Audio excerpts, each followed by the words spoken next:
Hello and welcome back to Life.ev, podcast that dives into exploring values. I'm your host, Ajit Panicker. I lead an air conditioning company, Nova, and Pure Blue, a tech startup in the air conditioning domain. Every Saturday at 11 a.m., join us for conversations that go beyond business growth, focusing on the values that fuel it. Welcome to Life.ev, where we explore values in life and business. And as always, I have Vivek Asrani with me. Hi, Vivek. How are you doing? Hey, hi Ajit. It's good to be back on the show. I'm doing well. How are you doing? Absolutely good. For some of you who are joining us for the first time, Vivek Asrani is the driving force behind Camo Fastener Company, a trailblazing company in the industrial fastener sector.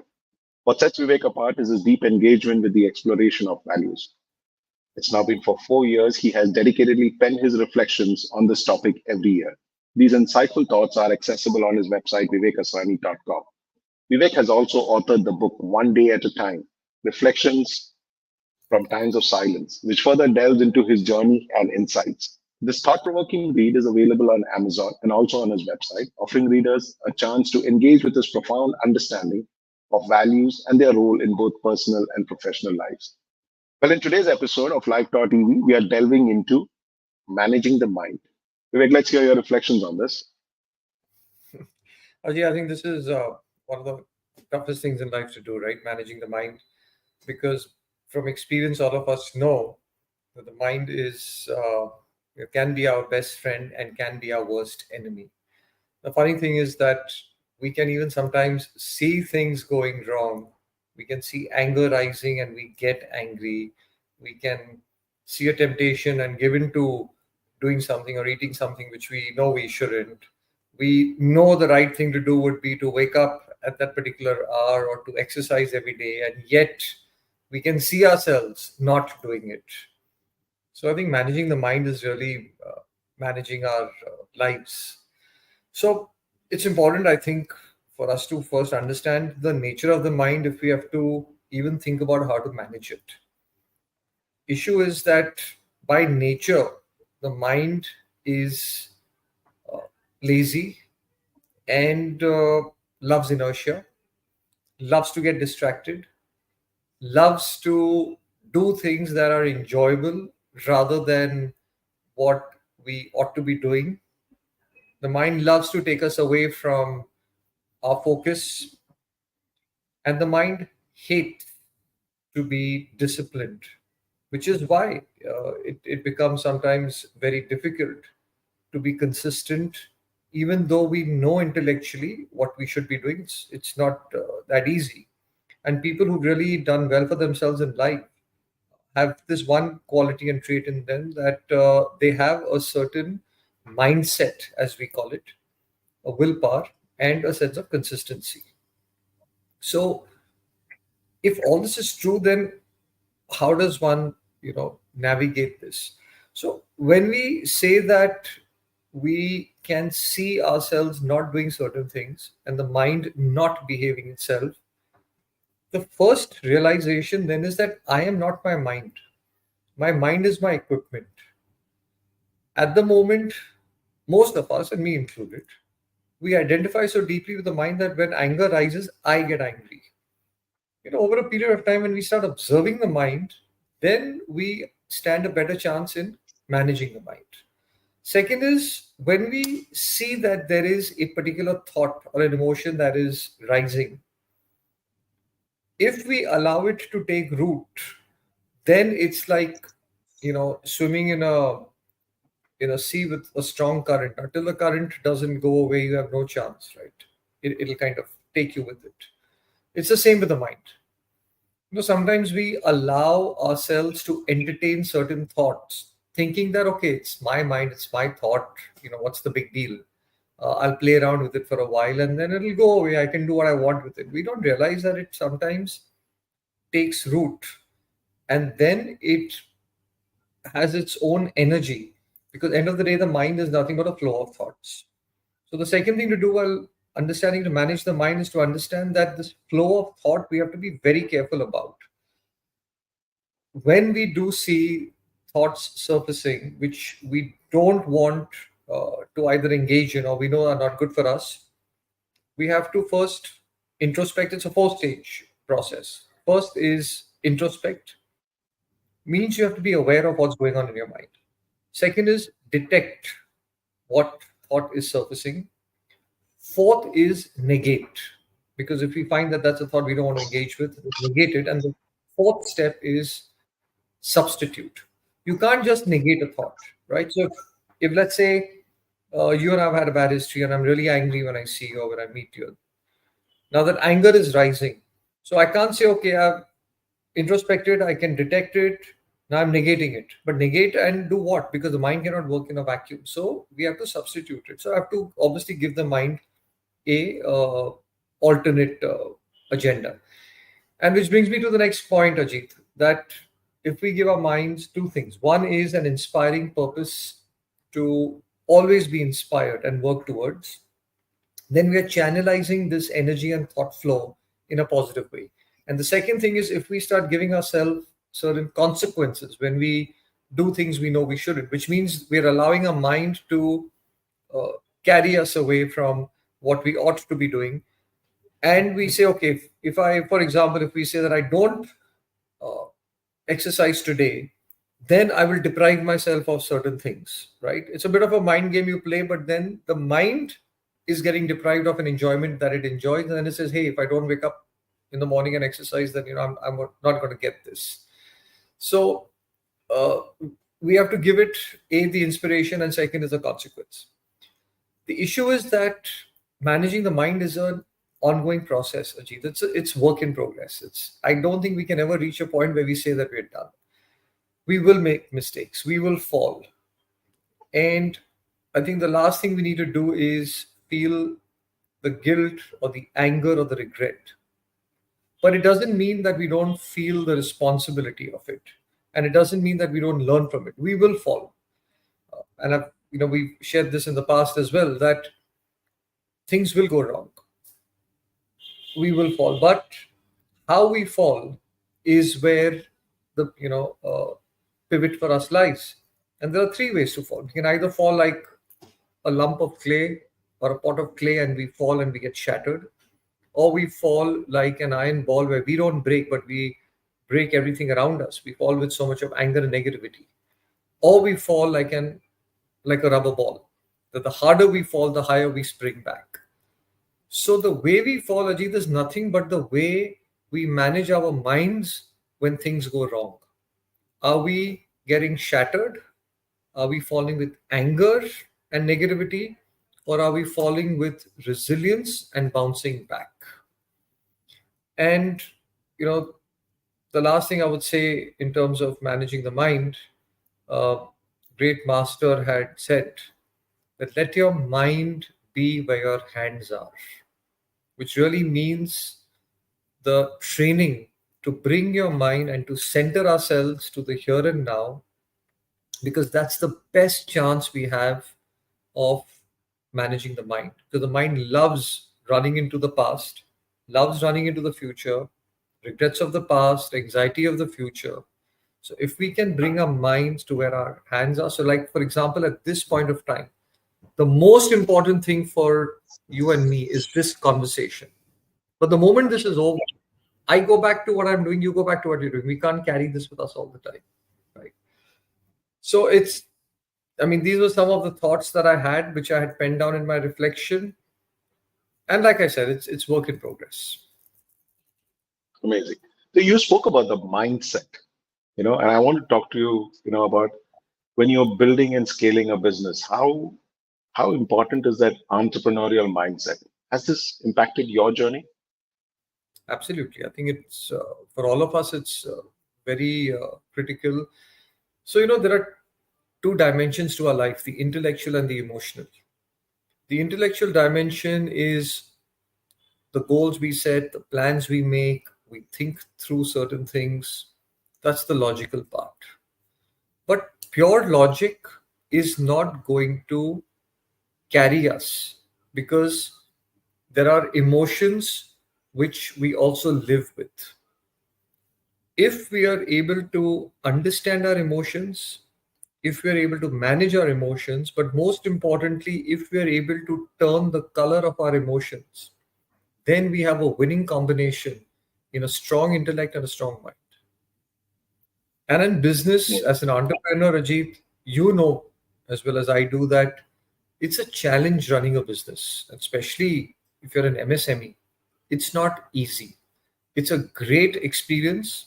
It's a lot of fun. There's a lot of motivation and inspiration to do it. So, what I have realized and experienced is one is resilience because things will go wrong. If I don't have a resilient mind, then when things go wrong, like a pot of mud, I will just collapse. Second is positivity. To constantly remind myself that I am optimistic. It doesn't mean that I'm not realistic about the situation, but optimism is a fuel and an energy, Ajit, that carries us through the toughest of times. And if I'm not optimistic and positive, then I'll become like an iron ball, and I will react with so much of anger and negativity. I will destruct everything that I've created. The third is the what I call responsibility, but I break it up into response ability, my ability to respond when a situation arises. And that's what makes me the rubber ball, that I'm responding in a particular way, that I'm bouncing back, turning the problem to my advantage. So, for every entrepreneur, it is extremely essential to have the resilience, the positivity, and the responsibility while we make our plans, goals, and we are intellectually running our businesses. Awesome.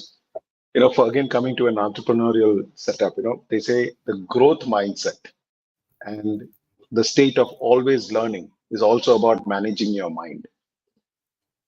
How do you go about doing that? It's one is having the growth mindset, but also that, I need to be constantly learning and learning from everybody. Uh, what have you done to work around those things? So, one of the things I have realized, Ajit, is that finally we do what we want to do, what we enjoy doing. If I'm not enjoying what I'm doing, I will not do it. And it's important to recognize what are the things we enjoy, to start aligning ourselves and doing things in a manner which engages us and which keeps our mind in a constant frame of inspiration, feeling good, but more importantly, it'll only engage when it's enjoying it. I'll give you an example right now. When we were students in school and exams and we had to study and homework, to sit for those 2 3 hours was difficult. But if someone told us, let's go for a movie or let's go down and play, we'd be happy to do it because we used to enjoy it. It's the same over here. The question that you asked, that how do you develop that constant learning and that growth? I think at one level we need to have that curiosity and that wanting to grow, wanting to learn. Second is, when we start doing it, initially it's going to be difficult. But over a period of time, the mind then starts enjoying things which initially it resists. And this is, I think, if you ask me, the biggest learning, right? And in a way, a little trick. The mind will gravitate to what it naturally likes straight away. But there are certain things you want to do which the mind is resisting. When you don't give the mind an option, after a while, the mind starts enjoying the very thing it was resisting. And, sports people have experienced that.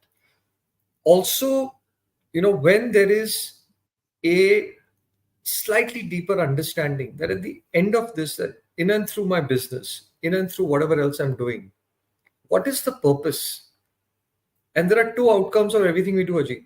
One is, of course, the results that we see in our businesses. But second is the personal growth and development. When we recognize the second goal, our own growth and development, to be equally important, then the mind automatically starts tuning into saying, okay, I want to learn, I want to constantly grow, I want to study, I want to do things. I'll just share with you two recent examples. Right now, I started playing table tennis after now 40 years. I used to play in school, gave up playing in college. And I was saying I have to pick up a racket sport again because I used to love it. And there was no reason why I wasn't doing it. It was just, I don't know, sheer inertia or whatever the case may be. And a month ago, I found a coach and I've started kind of, getting my hand-eye coordination back. And I'm absolutely loving it. And I'm inspired to go in the morning because my mind is enjoying it.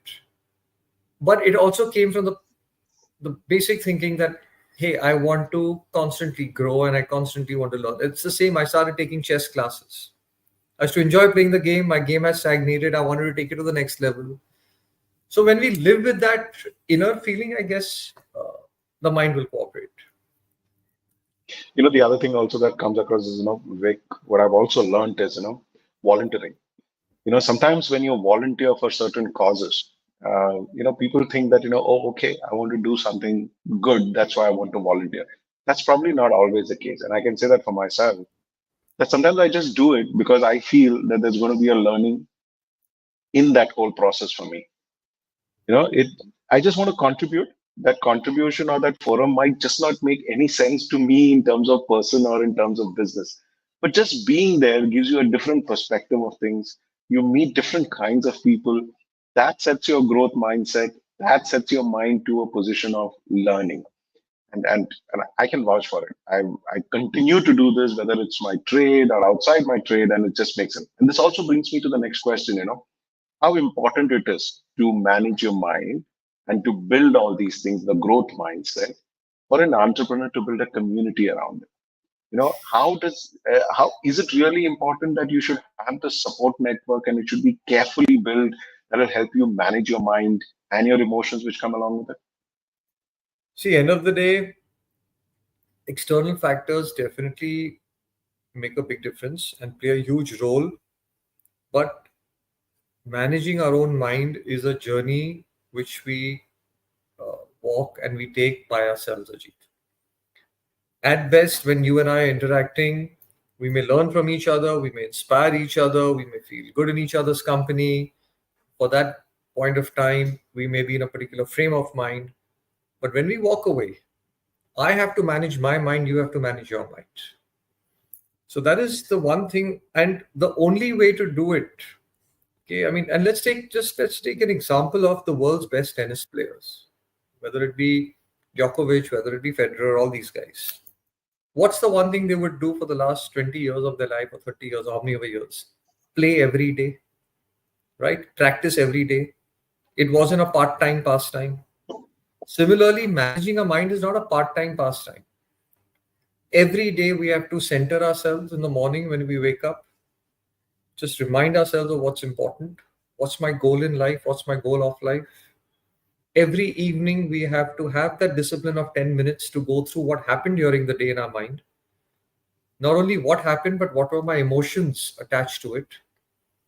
And when we do this consistently every day, then we start seeing things in ourselves and we bring about the changes that we want, which is nothing but managing the mind.